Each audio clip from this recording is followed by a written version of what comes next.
Halo teman-teman, ini adalah jawaban live Instagram yang belum terjawab ya. Kita live Instagram setiap hari Senin jam 8 malam. Kalau sudah jam 9, ini yang belum terjawab akan kita jawab di video seperti sekarang ini. Oke, langsung gua share ke teman-teman semua. Oke, yang pertama dari Ibu Heni Gun.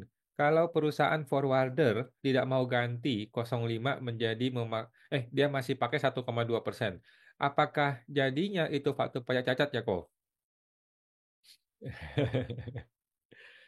Jawabannya iya, itu faktur pajak cacat, tetapi bukan berarti kita tidak boleh kreditkan. Kita sebagai pihak pembeli atau pihak yang membayar, sudah terima faktur pajak, kita tetap boleh mengkreditkan dan kita bisa buktikan bahwa kita sudah bayar PPN-nya kan. Nah, jadi ya sudahlah, menurut gua ini kekacauan ini perlu kita maklumi saja. Jadi terima saja faktur pajaknya, tetap dikreditkan. Kalau dia tidak mau ganti ya sudah nggak apa-apalah. Kalau dia mau ganti bagus ya, suatu hari diganti. Dan ingat uangnya mesti dikembalikan ke kita, uang 1%-nya ya, 0,1%-nya. Tapi kalau nggak ya sudahlah.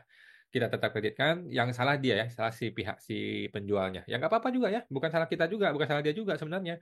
Ini kan aturannya terbikinnya bulan Februari tapi berlaku mundur kan, bodoh sekali tuh Menteri Keuangannya. Ya sudah, nggak apa-apa lah. Oke, jadi intinya jalan aja terus Bu, nggak ada masalah. Ada Bapak Willy. Ibu, Bapak William Stephen, kok PPh 21 nihil nggak bisa lapor ya? Jawabannya coba aja Pak. Sudah ada yang mulai bisa, masih ada yang belum nggak bisa. Jadi coba aja, hajar aja. Lampiran tahunan OP 2024 apa aja kok? Lampiran OP cuma satu, yaitu yang PMK 164 ya, yang daftar itu, daftar omset itu. Ya, daftar omset bulanan, bulan ini, bulan ini, bulan ini berapa. Udah gitu aja. Itu aja daftar lampiran yang wajib dilampirkan, yang lain nggak perlu. Daftar Evin apakah bisa via online? Katanya bisa ya. Coba langkah pertama adalah telepon ke 1500-200 ya. 1500-200 coba tes bisa diterima, bisa sambung apa enggak. Langkah kedua adalah hubungi AR kemudian di email. Nanti email persyaratannya, foto KTP dan sebagainya. Nah, hubungi AR. Yang ketiga barulah datang ke KPP. Cara terakhir ya. Jadi langkah pertama adalah eh, telepon kering pajak. Langkah kedua adalah email ke KPP, tetapi mesti tahu emailnya dong. Nah, supaya tahu emailnya, hubungi KPP, telepon si AR-nya, cari email KPP-nya. Langkah ketiga baru terakhir datang ke KPP. Oke, thank you Pak William. William Stephen, ada Bapak Ibu Kristiaime. Kok kalau anak punya tabungan dan saham dari hasil kerja part-time di luar negeri, tetapi tidak bayar pajak di luar negeri. Sekarang sistem Cortex anak belum punya MPP. Bagaimana ya kok? Jawaban gua adalah nggak usah pusing Bu. Kalau dia belum punya MPP, dia kerja di luar negeri, udah nggak usah pusing, nggak usah ngapa-ngapain, nanti aja. Belum tentu dia pulang kok, ya kan? Kalau suatu hari dia pulang ke Indonesia, barulah dia bikin MPP, dia laporkan seluruh hartanya, nah dan semua itu adalah tidak kena pajak dengan alasan dia itu di luar negeri, dia SPLN, dia adalah subjek pajak luar negeri, dia tidak perlu kena pajak di dalam negeri. Dia tinggal tunjukkan bahwa ada paspornya, bahwa dia sudah ada di luar negeri. Gitu aja sih, Bu.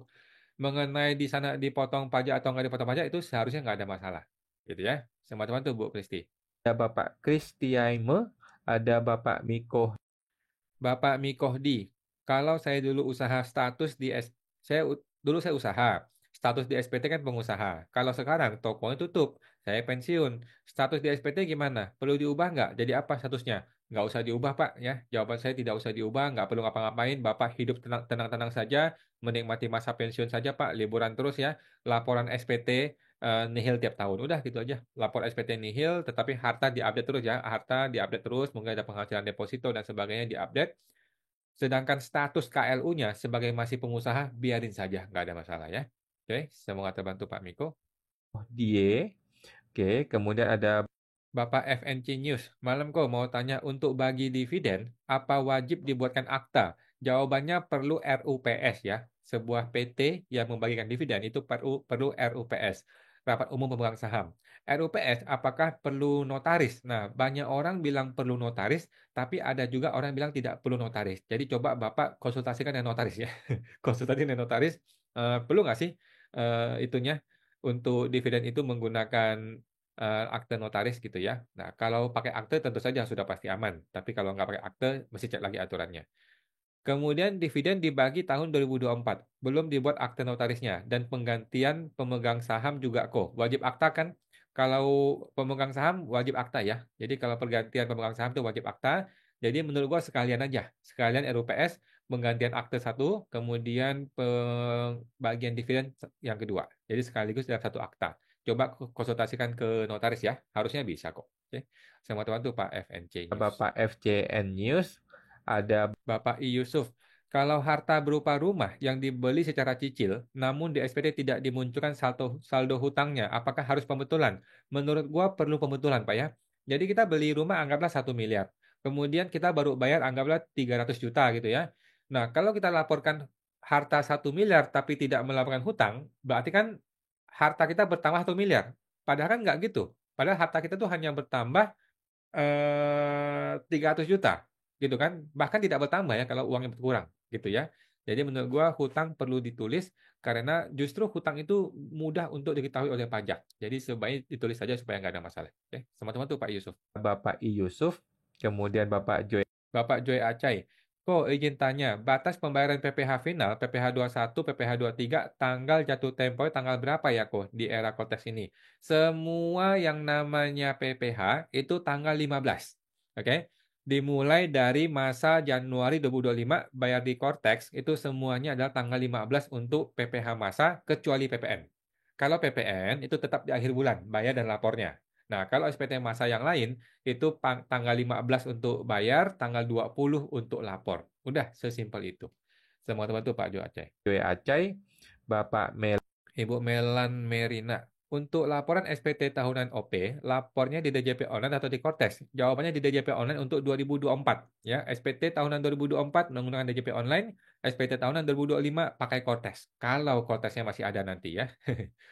Untuk PPh UMKM masih gratiskah di atas yang 500 juta omset? Jawabannya masih berlaku untuk 2025 untuk orang pribadi saja. Ya, 500 juta masih gratis. Semoga teman tuh Bu Merina. Melan Merina, Bapak Ibu Simansi, malam Pak Awan mau tanya, apakah benar kalau non PKP nggak bisa impor barang dari luar negeri? Ini Bapak mesti coba ke forwarder Pak ya. Mesti coba ke forwarder. Kalau Bapak mau impor resmi nih ya, sepengetahuan gua memang harus PKP. Sepengetahuan saya, impor resmi itu memang perlu jadi PKP. Karena nanti ada bayar PPN dan sebagainya. Tapi kalau impornya door to door alias tidak resmi itu tidak perlu PKP gitu ya. Eh, Cuman door to door kan itu ilegal ya. Nah, jadi coba cek ke forwarder Pak ya, tanya ke forwarder bagaimana mekanismenya. Sepemahaman saya memang perlu PKP. Oke, tapi bagaimana dong kalau saya nggak PKP, saya mau impor gimana dong solusinya? Coba tanya ke forwardernya ya. Apakah mesti door to door atau ada caranya di bea cukai gitu ya? Oke, sama teman tuh Pak Simanse.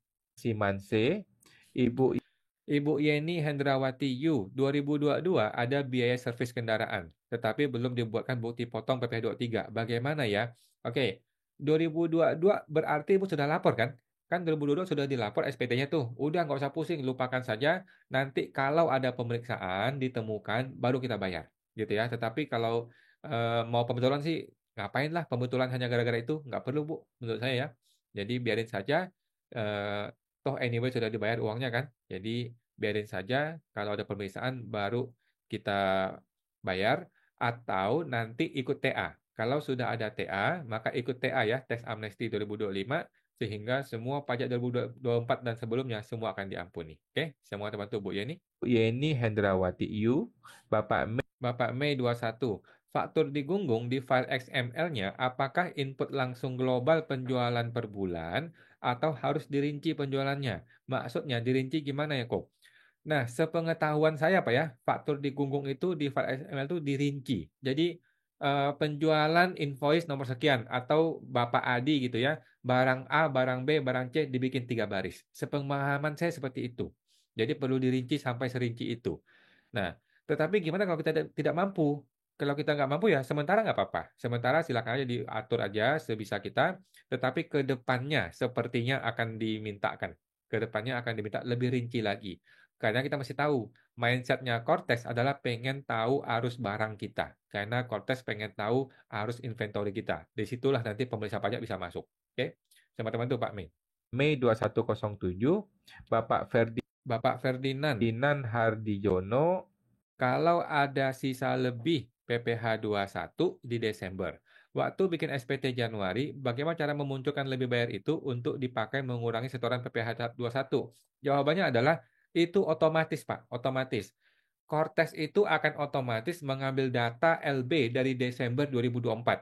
Tetapi ada yang bisa, ada yang nggak bisa. Karena sistem Cortex itu bergulir terus, gitu ya. Nah, jadi Bapak mesti ngapain? Bapak mesti bersabar. Bersabar aja, tunggu tanggal 19 atau tanggal 20 pagi, kita lihat sudah muncul belum LB-nya. Kalau LB-nya belum muncul, Bapak punya dua pilihan. Pilihan pertama adalah nggak usah pusing, bayar aja yang KB Januari, nanti ketika sudah muncul baru pembetulan. Cara kedua adalah Bapak nggak usah bayar, nggak usah lapor untuk PP21 masa Januari. Bapak screenshot aja tuh. Screenshot buktikan bahwa LB itu belum muncul. Berarti yang salahnya Cortex kan, bukan salah saya gitu kan. Nah, nanti SPT kan terlambat tuh. Nanti kan mungkin tanggal 30 baru muncul atau bulan depan baru muncul, barulah Bapak laporkan. Berarti kan SPT terlambat. Kalau SPT terlambat, Bapak nanti bisa komplain kepada KPP, bukan salah saya.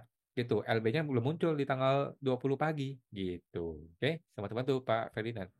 Oke, kemudian Bapak Rep Bapak Reptection, kok kalau sampai tanggal 15 belum bisa buat e-billing untuk PPh 21 dan PPh 23 masa Januari, apakah harus deposit pajak supaya tidak terkena denda? Jawabannya betul. Kalau Bapak sudah punya hitung-hitungannya, sudah tahu angkanya berapa, bolehlah dikasih depositnya. Dan kalau perlu dilebihkan ya, kalau perlu dilebihkan di depositnya, supaya nanti ketika saatnya lapor, sudah bisa bikin e-billing, nanti tanggal bayarnya akan kembali ke tanggal deposit. Kira-kira seperti itu. Kalau mau begitu boleh ya. Kalau saya sih males. Kalau saya sih kita screenshot aja bahwa error di Cortex-nya saya nggak mau bayar. Nanti ketika sudah bagus Cortex-nya, kita baru bayar dan itu terlambat dan saya minta tidak ada sanksi. Gitu ya. Teman-teman tuh Pak Retection. Taction ID, Bapak Nuri SNA, insentif PPh 21 DTP kalau sudah terlanjur diupload tanpa fasilitas, apakah perlu diganti ke DTP? Jawabannya perlu. Padahal pajaknya nihil. Pajaknya nihil. Kalau pajak nihil nggak perlu, Bu. Kalau pajaknya nihil, ada atau nggak ada DTP nggak pengaruh. Iya toh?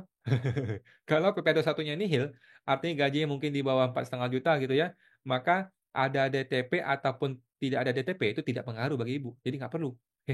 Teman-teman tuh Bu Nuri. Bapak Nuri SNA, Ibu ya. Ibu Ibu Josephine, yang dilaporkan di SPT 1770S lampiran 1 bagian B3 mengenai bagian laba anggota firma, itu sebesar modal atau laba ditahan CV ya? Kalau dibagikan berupa preview ya dan tidak kena pajak. Oke, jadi kan tadi Bu tanya mengenai bagian laba anggota firma. Itu adalah preview ya, Bu ya. Itu adalah preview. Jadi itu bukanlah modal, bukan juga laba ditahan. Itu adalah preview. Preview yang betul-betul ditransfer dari CV kepada si direkturnya CV, kepada pemilik CV. Gitu ya. Uang yang ditransfer itulah namanya preview. Nah, itulah. Itu kan belum tentu angkanya lebih atau sama dengan laba ditahan, belum tentu. Jadi pakai angka yang real ditransfer dari CV kepada si komoditor CV. Thank you, Bu Josephine. Ibu Josephine, kemudian ada Bapak Bapak Rian Mahendra, malam kok mau lapor PPh 21. Desembernya LB, tapi di konteks LB masa sebelumnya kok masih nol ya. Nah, jawabannya adalah menunggu. Menunggu cuma ada dua cara nih. Pertama menunggu sampai dia muncul baru dilapor. Cara kedua adalah kita lapor aja, kita hantam saja. Nah, nanti ketika bulan depan tiba-tiba LB sudah muncul di konteks, barulah pembetulan kita lempar LB itu nanti ke masa Februari. Kira-kira begitu Pak, nggak ada pilihan karena konteks itu masih bodoh saat ini ya. Teman-teman tuh Pak Rian. Rian Mahendra, kemudian Bapak Simase. Malam Pak Awan izin bertanya, apa benar kalau mau impor barang, WP badan non PKP harus PKP dahulu? Seperti iya gitu ya, seperti iya. Coba cek ke forwarder ya. ada Oke. Bapak Simanse, ada Ibu Sylvia Arian. Oke. Ibu Sylvia Arianto, saya sudah ditagih suket yang sudah diperbaharui. Kalau tidak ada, maka akan dipotong 2,5%. Belum adakah kejelasanku tentang suket PP55? Oke, jadi suket PP55, gua juga masih gagal ya minta dari Cortex. Jadi langkah pertama adalah coba minta dari DJP online. Bisa nggak dapat DJP online? Kalau bisa, berarti kan suket itu masih valid. Suket yang ada di DJP online seharusnya masih valid. Kalau enggak, berarti kan gunakan paksakan suket dari Cortex dicek terus sampai berhasil. Kalau enggak, ya sudah, terpaksa kita tetap dipotong PPh 2%, tetapi kita buang nanti di akunting, kita tetap bayar sendiri PPh 0,5%. Kira-kira terpaksa seperti itu ya. Kalau memang suket Cortex belum bisa diterima, sedangkan customer itu nggak bisa menggunakan suket yang lama. Terpaksa seperti itu. Oke, thank you sama teman-teman Bu Sylvia. Yanto, kemudian ada Bapak Min Moing, malamku, kalau CV sudah tidak beroperasi akhir tahun 2024, sisa uangnya ditarik saja sebagai preview ya. Setuju Pak ya, setuju. Terus lapor SPT nihil tiap tahun ya. Betul Bu, Pak ya, setuju Pak. Lapor nihil, ambil uangnya, kabur udah. Teman-teman tuh Pak Ming. Bapak Ming Moing, ada Bapak Bapak Kamin Liu, nanya kok, saya WPOP UMKM udah daftar di Cortex, tetapi data profil saya berubah, tertulis bahwa omset melebihi 4,8 M. Apakah itu perlu segera dibetulkan? Jawabannya tidak perlu. Ya Pak Kamin, nggak usah pusing hal-hal seperti itu hanyalah kesalahan sistem dari Cortex, Bapak tidak perlu ngapa-ngapain, toh tidak bisa ngapa-ngapain juga, tidak bisa diedit juga, Bapak ke KPP, KPP juga pusing, juga bingung. Jadi biarin aja. Kalau saya juga sama ya, saya juga sama awalnya tertulis melebihi 4,8 M, tapi tiba-tiba suatu hari berubah menjadi di bawah 4,8 M. Jadi sudah aman ya. Jadi nggak ada khawatir, Pak, santai aja. Sama teman tuh Pak Kamin. Kamin Liu, ada Ibu Fitri, apakah submit harus PIC utama? Jawabannya tidak harus ya. Yang bisa mensubmit adalah orang-orang yang mempunyai role access yang namanya signer. Jadi PIC utama udah pasti bisa ya, direktur udah pasti bisa. Nah, nanti direktur tinggal memberikan akses kepada pegawainya supaya bisa mengklik signing ya. Nah, tinggal diaktifkan signernya, maka si pegawai tersebut bisa melakukan signer terhadap faktur pajak. Kira-kira seperti itu, Bu Fitri. Bapak Andre, Ibu Fitri Faria, Bapak Andre Nasuria. Kok misalkan dapat dividen, lalu diinvestnya ke PT. Di PT dicatat sebagai apa ya? Saya bukan pengurus PT-nya. Oke, dicatat sebagai tambahan modal saham, Pak ya. Jadi Bapak harus mengubah akte notaris, kemudian ini PT tertutup ya. Kalau PT tertutup, maka Bapak menjadi eh, datang ke notaris untuk merubah akte pendirian PT-nya sehingga modal saham Bapak bertambah. Gitu ya, mesti ke notaris. Dicatat sebagai tambahan modal saham. Kalau PT ini terbuka, maka otomatis Bapak bisa menjadi pemegang saham gitu ya, karena Bapak bisa membeli secara terbuka. Kira-kira begitu Pak ya, menjadi modal saham. Walaupun Bapak bukan pengurus PT, Bapak kan pemegang saham, gitu kan? Teman-teman tuh Pak Andre, ada Bapak Andre Nasuria, ada Bapak Bapak Orsola, kalau penghasilan YouTube Short itu masuk UMKM atau NPPN. Nah, seharusnya NPPN, Pak. Seharusnya NPPN ya. Cuman kalau gue sih nilainya nggak besar ya, jadi saya tidak terlalu pusing. Kalau nilainya besar, ini jadi masalah juga ya, karena ini seharusnya masuk NPPN. Gitu. Kalau mau pakai PTP sehingga 0,5%, boleh juga, tapi harus berani berargumen ya. Ini Bu Orsola. Orsola ID, ada Bapak Melalamo, kok kalau badan usaha CV tidak PKP dan sudah tidak beroperasi sejak 2007, apakah masih perlu lapor nihil SPT tahunannya terus? Jawabannya perlu. Selama CV itu belum dimatikan pakai notaris dan belum dicabut NPWP-nya, maka dia tetap harus lapor nihil setiap tahun. Cuman sekali setahun doang Pak, lapor klik klik klik klik selesai lapor gitu ya. Teman-teman tuh Pak Melano. ada Bapak Melalamo, Ibu Ibu Ena, Ernawati, thank you. Ibu Kristiaimu, untuk penghasilan lainnya di kemudian hari tidak perlu bukti transaksinya ya. Tadi mengenai apa Bu ya? Saya lupa. Jawabannya semua penghasilan perlu dibuktikan Bu ya. Semua penghasilan perlu dibuktikan, tetapi orang pajak tidak terlalu pusing dengan penghasilan sebenarnya ya. Orang pajak lebih pusing dengan kalau pengeluaran yang sifatnya mengurangi pajak itu yang mesti diperhatikan. Kalau penghasilan kan menambah pajak ya. Jadi nggak terlalu pusing. Oke. Teman-teman tuh Bu Aime. Ibu Kristiaime, Ibu Ibu Evelyn, mau tanya tagihan pajak di Cortex itu ada muncul lagi kegiatan tahun 2002 untuk tagihan 2007. Sudah sidang dan sudah dibayar lunas. Sudah ikut tes amnesti juga 2017. Itu harus bagaimana?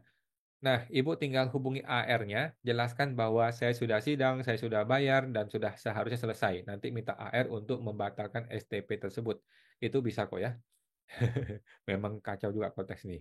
Sama bantu Pak Ibu Evelyn. Bu Evelyn, kemudian Bapak Ferdinand, barusan SPT masa PPh 21 bisa nih dibayar ya. Muncul kode billingnya buat bayar. Iya, memang sudah ada yang mulai bisa Pak ya. Jadi hajar saja sudah bisa. Sama bantu Pak Ferdinand. Bapak Ferdinand Hardiono, Ibu Ibu Evelyn, karena jadi hutang pajak gantung di korteks saya. Oh gitu. Oke, STP, kalau memang Ibu merasa itu salah, Ibu bilang kepada AR, bilang kalau salah ya. Mungkin AR akan suruh kita bikin surat, ya udah bikin surat aja untuk menyatakan bahwa itu salah. Oke, semua bantu Bu Evelyn. Bu Evelyn, Bapak Rosme, Bapak Rosemary, saya ada 2 toko yang stok barangnya diambil di cabang pusat. Apakah toko yang di cabang harus lapor SPT terpisah atau yang cabang pusat saja? Oke, Pak. Kalau mau gampang, Pak ya, semuanya dipusatkan saja. PPN-nya dipusatkan, PPh dipusatkan, akunting dipusatkan. Jadi nggak usah pusing. Mengenai cabang-cabang itu tinggal diatur di akunting aja kan. Intinya semua omset dilaporkan di pusat saja. Omset cabang juga dilapor, tetapi di pusat dilapornya. Jadi biar gampang, biar sederhana. Semua teman tuh Pak Rosemary. Mary Rose Chicken, Ibu Ibu Fitri Varia. Oh, CV baru berdiri Februari 2024. Baru Desember dapat PP 55 untuk SPT masa pakai peredaran bruto itu kalau ada bupot dari pihak lain gimana ya kok? Terima kasih sebelumnya. Ibu buang aja ya. Jadi kalau di SPT tiba-tiba muncul bukti potong dari pihak lain, PPh 23 atau apa gitu, buang aja. Kita hanya pakai yang 0,5% saja. Kalau saya juga gitu ya. Kalau muncul bupot di PT saya, padahal saya pakai 0,5%, ya udah bupot itu dibuang aja biarin.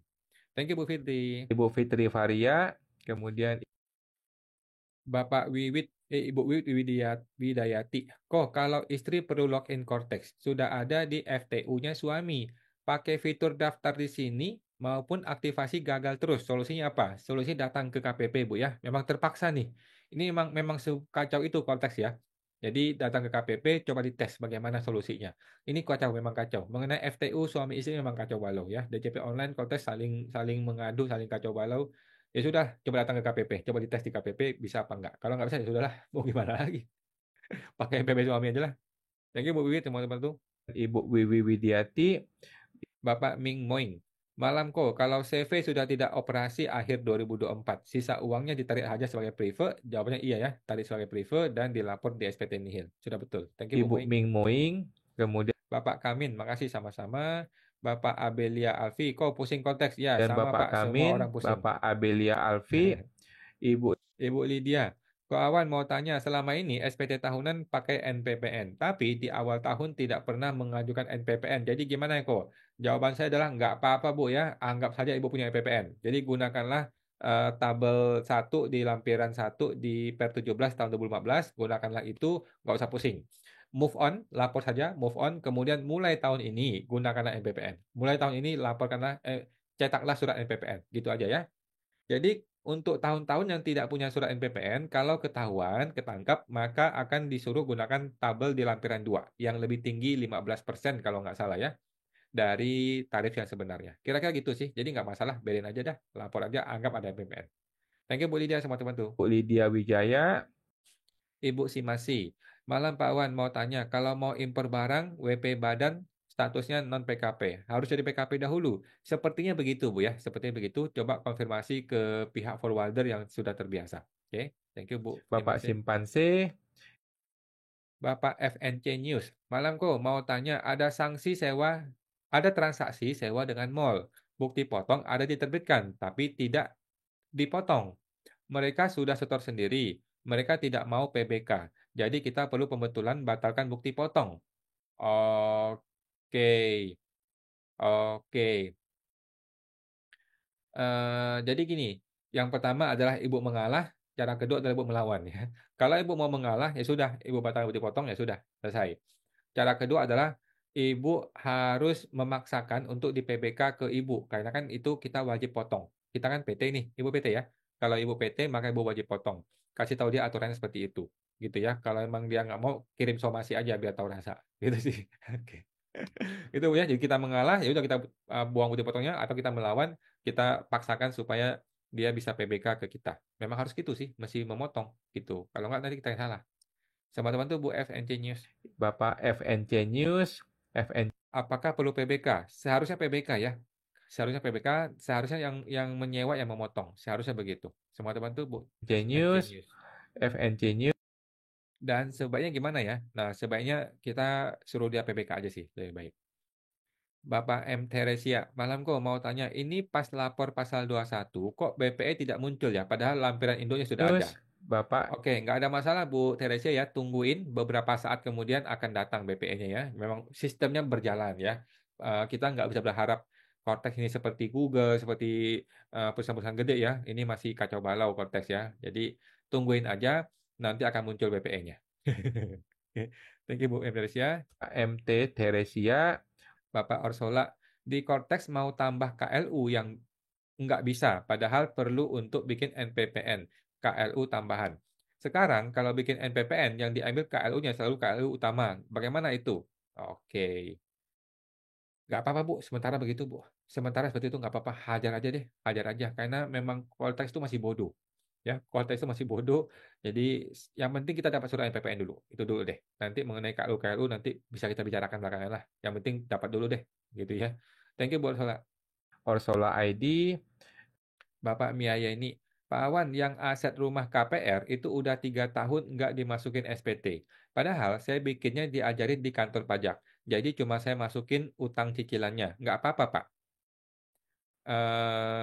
Oke, jadi kalau saya Bu ya, kalau saya saranin Ibu betulkan di 2024.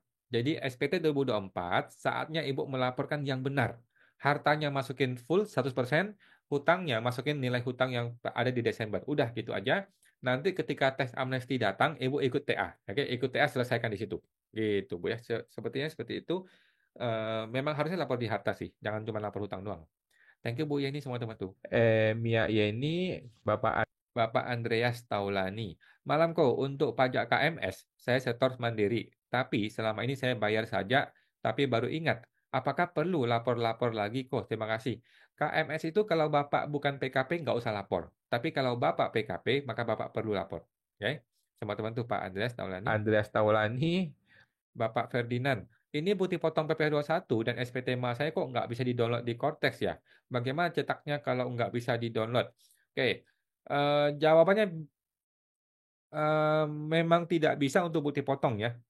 Jadi bukti potong pegawai tetap itu memang tidak bisa di-download lagi. Karena memang tidak perlu ya. Si pegawai tetap tuh hanya perlu yang namanya A1 di Desember. Tetapi dia tidak perlu bukti potong bulanan. Jadi memang sudah tidak bisa. Kalau bukti potong yang bukan pegawai itu bisa di-download. Kalau bukti potong yang pegawai tidak tetap itu bisa di-download. Kemudian SPT masa kok nggak bisa di-download di Cortex? Jawabannya bisa, tetapi memang lagi error si Cortexnya. Jadi santai aja, nanti aja ketika sudah stabil Cortexnya akan bisa kok. Jangan khawatir. Oke, yang penting bisa bayar lapor dulu deh. Thank you Pak Ferdinand. Bapak Ferdinand Harjiono. Bapak Ong Lucia, pajak capital gain jual saham berapa persen? Oke, jadi kalau itu saham di bursa efek Bu ya, itu tidak ada pajak atas capital gain. Karena ketika kita jual sudah kena PPh final 0,1% dari harga jual, gitu kan? Jadi kalau sahamnya di bursa efek yang sudah pakai saham-saham broker gitu, itu tidak kena PPh ya atas capital gain. Karena ketika jual sudah bayar. Oke, thank you Bu Ong Lucia. Bu Valiant Shop. Potensi apa yang terjadi kalau kita salah pilih konsultan pajak, Pak? Bisa macam-macam, Bu. Jadi nggak ada masalah, nggak usah pusing lah. Kita juga nggak tahu ya. Orang yang kita pilih benar apa enggak kita nggak tahu juga ya. Kadang-kadang saudara sendiri juga nggak belum tentu betul gitu ya. Jadi nggak apa-apa lah. Kita pilih konsultan pajak yang menurut kita bisa dipercaya, tetapi kita juga perlu mereview gitu ya. Jangan semua lu selain konsultan pajak, tahu-tahu ada masalah lu yang pusing, kan gitu. Jadi kita juga perlu mereview, perlu melihat apa aja yang ada di yang sudah dilaporkan oleh konsultan pajak tersebut. Oke, thank you Bu Valian sama teman-teman. Bapak Eng Lucia. Bapak Valiant Shop ID. Ibu Alasia Boye, kok kalau prepopulated data sebelum tanggal 15 lalu, tanggal 15 saya prepopulated data lagi bisa nggak kok? Coba dites Bu, saya rasa bisa ya. Saya rasa prepopulated itu bisa terus kok, bisa terus diklik terus, nanti dia berakumulasi terus. Semestinya begitu sih. Thank you Bu Alicia, semoga terbantu. Ibu Alasia Boye. Ibu Nina Lika, kalau mau tanya, kalau kita punya PPN masukan November 2024 yang belum digunakan, tapi baru mau dipakai bulan Januari, masih bisa kan? Jawabannya tidak bisa, ya. PPN masukan di tahun 2024 harus dikreditkan seluruhnya di 2024. Jadi Ibu tinggal kreditkan di masa Desember. Nanti muncul LB, barulah LB itu boleh dikompensasi ke masa Januari. Gitu Bu ya, mudah-mudahan masuk ya. Semua teman-teman Bu Nina. Nalika Bapak Bapak Derada, izin tanya kok, kalau prosedur permohonan pengembalian pajak yang seharusnya tidak terhutang, bagaimana kok? Ada di PMK 8 2013 kalau nggak salah ya. Jadi itu ada aturannya Pak ya, tinggal diatur, dicek di PMK-nya. Setelah pengajuan permohonan itu bagaimana lagi? Apakah ada pemeriksaan? Jawabannya bisa terjadi pemeriksaan, bisa juga tidak ada pemeriksaan. Jadi kita harus siap selalu dengan pemeriksaan ya. Nah, prosedurnya kita ikuti aja prosedurnya. Nanti kirim surat, nanti akan ada surat balasan, diterima atau ditolak atau diterima sebagian gitu ya. Jadi ikuti aja prosedurnya. Ketika kita sudah mengirim surat, kita tungguin. Oke, sama teman tuh Pak Derala. Derara 613, Bapak FNC. Ko, untuk dividen apakah wajib akta? Seharusnya wajib RUPS ya. RUPS itu apakah wajib pakai notaris? Nah, itu banyak orang bilang perlu, ada yang bilang tidak perlu notaris. Jadi coba cek ke notaris ya, perlu apa enggak. Sama teman tuh Pak FNC. Bapak FNC News, kemudian Bapak Simanse, makasih sama-sama. Bapak Simase, Bapak FNC. Kalau misalnya dividen dibagi 2024, tapi belum dibuat akte sampai sekarang, gimana ya? Jawabannya nggak ada masalah. Nanti konsultasi ke notaris ya. Ibu tinggal datang ke notaris, kemudian konsultasikan di situ. Kemungkinan notaris akan bikinkan sebuah dokumen yang namanya RUPS internal, nanti baru diaktekan di 2025. Seharusnya nggak ada masalah. Oke? Teman-teman tuh Pak MNC. Bapak FNC News, Bapak FNC News. Terima kasih Oke. sama-sama. Thank you teman-teman ya. Selamat malam semuanya. Oke, teman-teman ya, itu aja. Kita akan live Instagram setiap hari Senin jam 8 malam. Oke, teman-teman, sampai jumpa. Semoga terbantu.